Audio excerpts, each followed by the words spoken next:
আপনারা ভেবেছেন আমি স্বামীর হয়ে সাফাই গাইতে এসেছি? না, প্রথম দিন থেকেই জানি উনি কোনো অন্যায় করেননি। তবে এত কিসের কৈফিয়ত? আর কেনই বা দেব কৈফিয়ত? আমরা তো সাহায্যের জন্য আপনাদের দরজায় এসে দাঁড়াইনি। কেন রোজ রোজ বিরক্ত করতে আসেন? যা পারেন করে নিন। কি শাস্তি দেবেন দিন, আমার কিছু বলার নেই। বললাম তো আমার কিছু বলার নেই।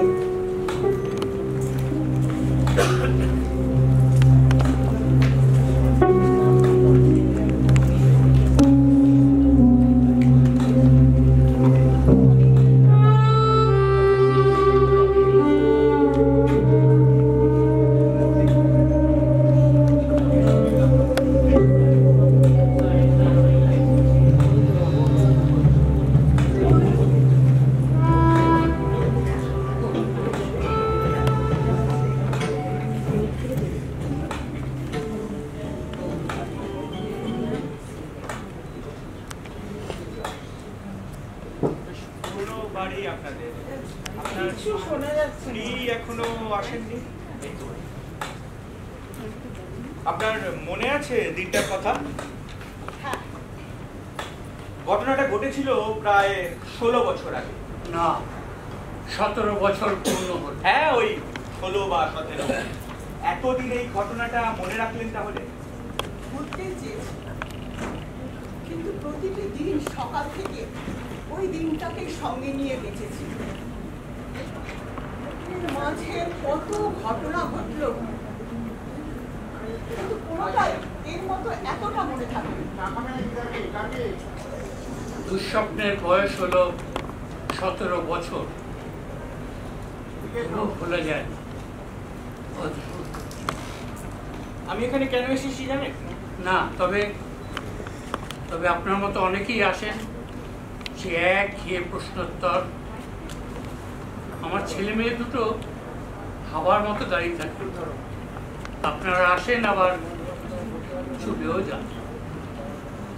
আমার ছেলে, ওর নাম অর্কদীপ, আর মেয়ে আমার গুরুচণ্ডালী। চণ্ডালী মানে? মানে ওর নাম সবুজ পর্ণা।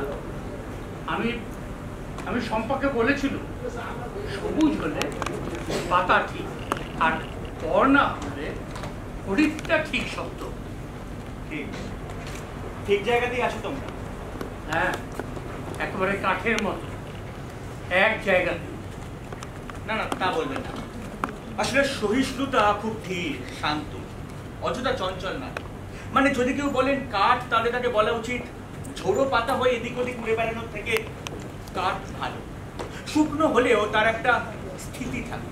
ওরা কখনো কোনোদিনও কারো কাছে কোনো রকম বায়না করেনি, জানেন? এটা দাও সেটা দাও বলে তো বাচ্চাদের একটা স্বভাবদার থাকে, তা ওদের ছিল না। আর সেসব মেটাবার সামর্থ্য তো আমাদের ছিল না। সেটা যেন ওরা বুঝতো, খুব ছেলেবেলা থেকেই বুঝতো। ধন্যবাদ। আমি ওদের দেখেই সেটা বুঝতে পেরেছি। ভেবে দেখেছেন আমার অবস্থাটা? কিভাবে কিভাবে এক একটা দিন কাটিয়েছি জানেন? আন্দাজ করতে পারি না, মানে খুব অসম্ভব কিছু নয়। এরই মধ্যে আমার শাশুড়ি অসুস্থ, ট্রিটমেন্ট চলছে। 2-4 গাছা যেটুকু বা গয়না ছিল তা দিয়েও শেষ রক্ষা করা গেল না। মাও গেলেন, আমার শেষ সম্বলটুকুও গেল। মা, এভাবে কেন বলছো? কোনো না কোনো দিন তো বলতেই হতো। কোথায় দাঁড়াবো, কার কাছে দাঁড়াবো? ওর মুখটা দেখে আমি একদিনও প্রাণ খুলে কাঁদতে পারিনি জানেন। দম বন্ধ হয়ে আসতো, ভয়ে আতঙ্কে। ছেলেটার তখন বয়স মোটে আর কিছু বোঝে না, আর মেয়েটা একেবারে ছোট। সবাই মিলে ওদের শৈশবটাকে শেষ করে ফেললো।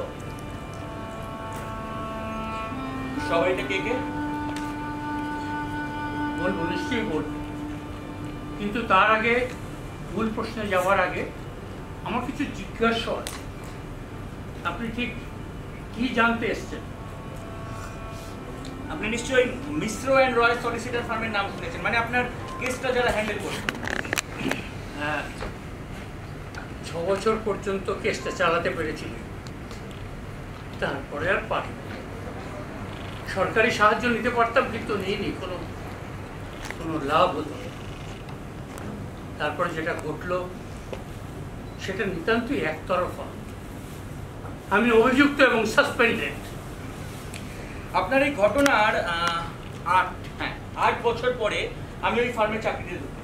আচ্ছা, আমার কথা তো আমি এখানে সেই বলেছি যে আমি হলাম। না, আপনি বলেন, আপনি শুধু বলেছিলেন অরিজিৎ বাবু আপনার সঙ্গে আমার কিছু কথা আছে আপনার বিরুদ্ধে ওঠা বড় একটা অভিযোগ সম্পর্কে, কিন্তু আমি বুঝতে পারি এরকম স্পেসিফিক আপনি কিছু বলেন। খুব কিছু স্পেসিফিক আমি এখনো বলছি না, বলবো। তবে আমারও কিছু কৌতূহল আছে, মানে আমি আপনাদের প্রত্যেকের সঙ্গে একটু আলাদা আলাদা কথা বলতে চাই। কেন?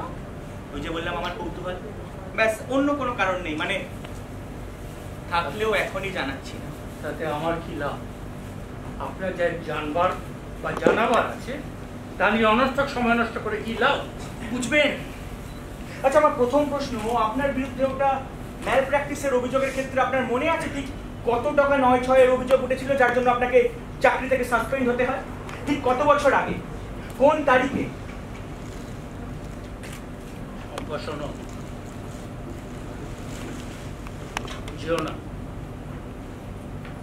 19 মার্চ 2007 ম্যাল প্র্যাকটিসের পরিমাণ 1,76,00,000 টাকা।